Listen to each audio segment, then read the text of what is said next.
most important stroke. Now that I'm developing things, everybody says, oh, you're not going to work in the salon, and the answer is, oh, yes, I am. I'm not going to mess with that stroke because I want to have a pulse on what hairdressers need, what hairdressers want.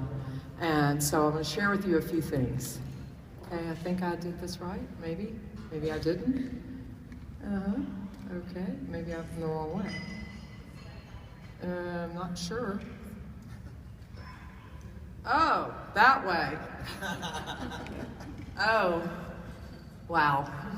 So, Stacy threw that in. This is the April edition of Salon Today. That is my father, a 57-year hairdresser, and my son, Jameson. And this is about sessions of business. So, wow, so pretty.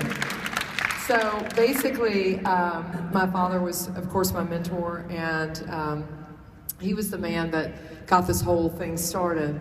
And I never went to beauty school. I always like to tell everybody that because in Georgia you didn't have to go to beauty school. Because of that, it really made me the hairdresser I am today because I got to spend time with some of my great friends that I see out in this audience already, even in their salons, training and teaching, and them teaching me as well. So this is our home in Atlanta. We're 5,000 square feet, 50 chair, 50 years young, as I just was saying. We always talk about let's get the job. One of the things that I spend a long time on is getting people hired.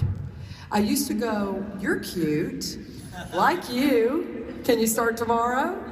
Right, because sometimes we were desperate in times of busyness that we decided that we just wanted to hire anybody. And for me, let's get the job means a lot. And they spend a long time being assessed on that. First of all, one of the things that we do is they have to write an essay, they have to do a photo board, they have to come in, they have to try out, not only just for a 2-hour period, but also for a day and then for 2 weeks. If they make it past all of that, they get assessed. And how they're assessed, which is a really great thing, is they're assessed by their models. And so we let not only what we do, obviously we're assessing them, but we let their models assess them. We go through everything we can. I used to be too lazy to call references. I call all references now. I check on everything. I mean, I'm running everything I can on you. Because now with laws and the things that are going on, you've got to be better at hiring and you've got to be better at relocating. So we assess them. They also have a lot of things that they do within our program where, they don't get a book where we just give them all of our culture. They have to build a book. So they do things like task forms, and these are just, I believe these are I can't see the screen, but I believe that says, what does that say, Emily? Yeah, because they all look alike, but this is the hair color intensive, so these are just different ways that they have to be assessed throughout. So there's questions on there, like what they would do differently, how they would do something differently, but it's always in our best interest to don't just think it, ink it. And that's something I live by. I make them write goals, set goals, assess themselves, let instructors in our organization assess them as well. But I really hold them tried and true to what they do. And that really has raised the bar and upgraded my business. And that is something that I take a lot of pride in. One of the things that happened is I acquired the business from my father about, I don't know, 16, I'm not that old, 17 years ago. And he gave me this card, and on the card it said choo choo. And what that means is he who trains best wins. And so when my father gave me that, it was always something that I've lived by. And what he means is the beauty business is a fast-moving train. You can get on it at any station. The secret is staying on the train. And so training is absolutely the single one thing that I spend the most time, effort, money, energy, and everything with my staff. And that doesn't necessarily mean that you have to have a tremendous budget to do it.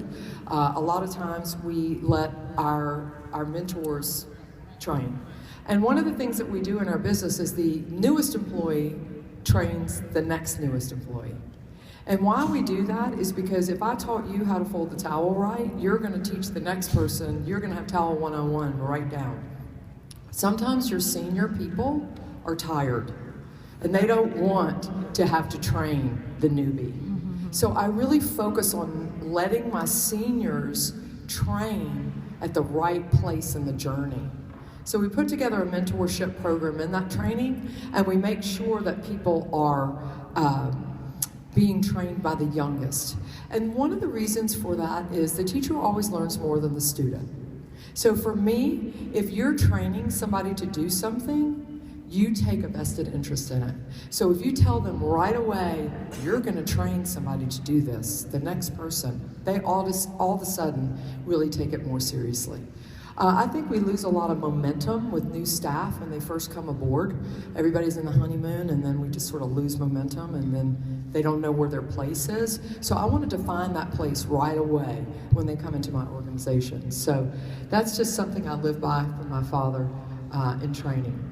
They also have a timeline that they have to go through. This is a 52-week timeline, and each thing that we do is tested out. So we have our own curriculum, because in Georgia, we do hire beauty school students, and we love beauty school students, but we also put people in our apprenticeship program and we teach them how to be hairdressers. So we have a timeline that we use, and we write tests and have curriculums, and they have to be tested out on every single thing. Now, I've trained for some of the biggest businesses in this industry. I've trained for, if you ever known a man named Gene Juarez, was the original who had more employees than anybody in Seattle. I used to train for him every 6 weeks. And the minute I tell anybody that's smaller that they have to have a curriculum and they have to have a testing, they all say, I don't have time for that. But I encourage you to really take the time to write your culture down.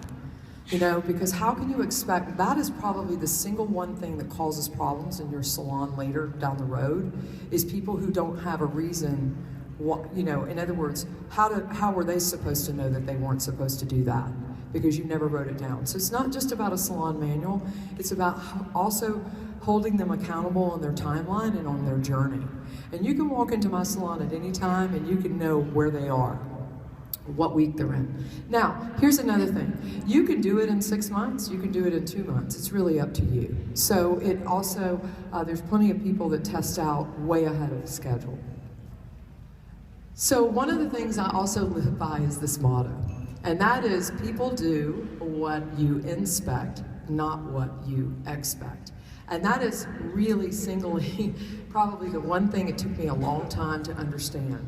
And that was that I had to empower people to be better at their jobs, so that it wasn't always about me inspecting what they're doing, but letting them know what those expectations are so that they knew that that was the expectation. And when you come into our organization, you really feel that sense of everybody knows where they're supposed to be and what their job description is. So that's just something that I've always really taken very seriously. It's like the 1-minute manager.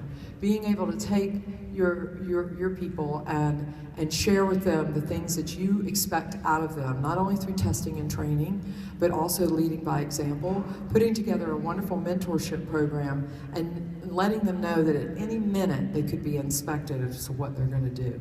But all the time when I go to train for others, one of the biggest things is somebody will come up with a really great idea, but then who's going to police it, right?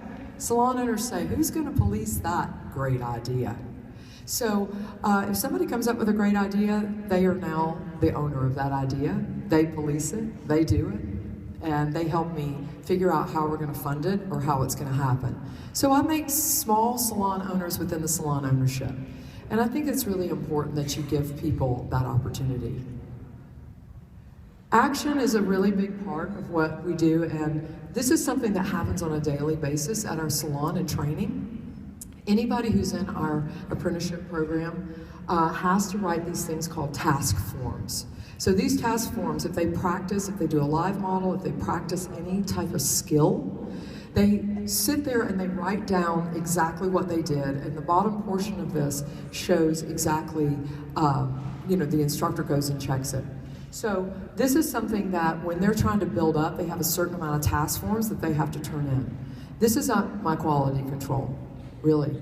And quite frankly, they take this very seriously, and they love to turn in task forms, because the more task forms they turn in, the quicker they get on the floor. So we link all their testing, all their task forms, and all those things into them getting to the point to go to the floor. Evaluation, of course, a really great thing. So we, as you see there, there's a 2-week, 30-day, 60-day. So when somebody comes in, we start evaluating them right away. Or 90-day, I think I said that wrong. But nonetheless, we start evaluating those things from their personal appearance to what we think they should be. And then once they get to that point, we only evaluate them in their numbers and their goals. We don't have to evaluate them on showing up on time, ready to work, which are the mottos of Jamison Shaw. So one of those things that that we do is we also have them write on the back of their evaluation. You see the little box down at the bottom where it basically says strengths and improvements. I hate the word weakness, because I don't think anybody is weak. I think they just need to work on ways to manifest themselves into a better place. And I have them self-evaluate themselves. So at the 2-week mark, I have them write down what they think they're really strong at.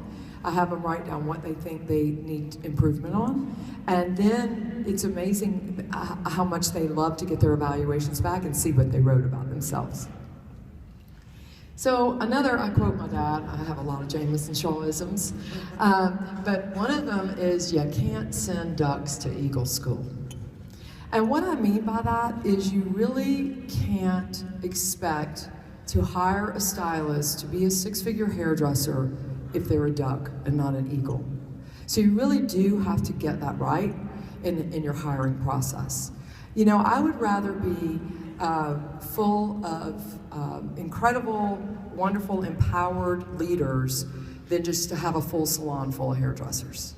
You know, and so for me, I spend a lot of time on working on that.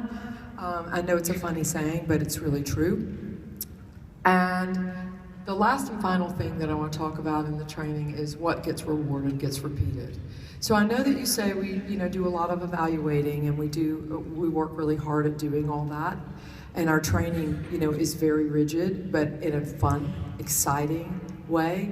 We have classes every Wednesday morning, plus there's classes going on anytime. Plus I have an academy in Atlanta where they're in class and teaching on the road all the time with that. But to me, what gets rewarded gets repeated. And if there's a single one thing that I ask a salon owner every single time I get in the car when they pick me up from the airport, I say to them this: what can I do for you?